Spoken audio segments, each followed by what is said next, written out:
இவங்களுக்கு ரொம்ப முடியாமல் மாத கணக்கில் ரொம்ப கஷ்டப்பட்டாங்க. மாதம் சொல்ல வருஷக்கணக்காகவே வருஷக்கணக்காக ரொம்ப கஷ்டப்பட்டு முடியாமல் இருந்தாங்க.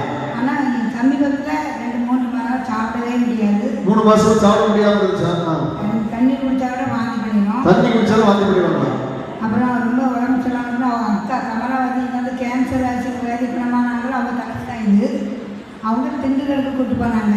மகன்லாம் வந்து ரொம்ப சீரியஸ் இருக்கான்னு ரொம்ப சீரியஸாக இருந்ததால திண்டுக்கல் கூட்டு போயிட்டாங்களா? கூட்டிட்டு போய் ஹாஸ்பிட்டல்லாம் பார்த்து தலைமை அட்டன்னும்போது இவங்க அங்கே இருக்க பிடிக்காமல் காமிச்சாங்க. வந்து ரொம்ப சீரியஸ் ஆகிட்டாங்க. அப்போ பஞ்சவர்ணம்னு சொல்லி கொஞ்சம் நல்ல ஒரு விசுவாசி நல்லா ஆண்டை பற்றி சொல்கிற ஒரு மகள் அவள் போய் பார்த்து அவள் ஆஸ்பத்திரிலாம் கூட்டிகிட்டு போயிட்டு ஒரு நாள் நம்ம ஆஸ்பத்திரிக்கு வந்தாங்க. பார்த்துட்டு அனுப்பிட்டாங்க.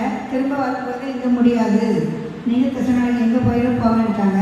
மதன் ஆஸ்பத்திரி இருக்காங்க, அவர் எனக்கு முடியாது, நீங்கள் வேறு எங்கேயாவது போகணும்னு சொல்லிட்டாங்க. கிறிஸ்தவத்தில் போகும்போது அவங்க என்ன ஸ்கேன் எடுத்து பார்க்கணும் அப்படிலாம் சொல்லுவோம். 3 டாக்டரும் கைவிட்டாங்க.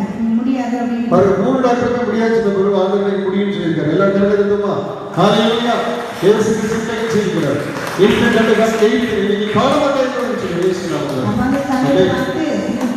கூட்டு வரும்போது ஆட்டோவில் வந்து நம்ம தம்பி வீட்டில் நான் சொன்ன உடனே அவங்க வீட்டில் கொண்டு வச்சுருந்தாக்கா வேலை இந்த துதி ஜெபம் நடக்கும்போது தான் கட்டுகள் அழைக்கப்படும் சொல்லி தங்கச்சி வைத்தா நீங்கள் இங்கே வச்சுருங்க, அவங்க ஜெபத்தில் இருக்காங்க, இப்போ வந்து ஜெபம் பண்ண மாட்டாங்க, அங்கே தான் வரணும்னு சொல்லி வச்சுருந்தாங்க. அங்கேருந்து ஒரே வாந்தி இருக்கவே முடியாது, படுத்து அங்கேருந்து ஜெபத்துக்கு கூட்டு வரும்போது 3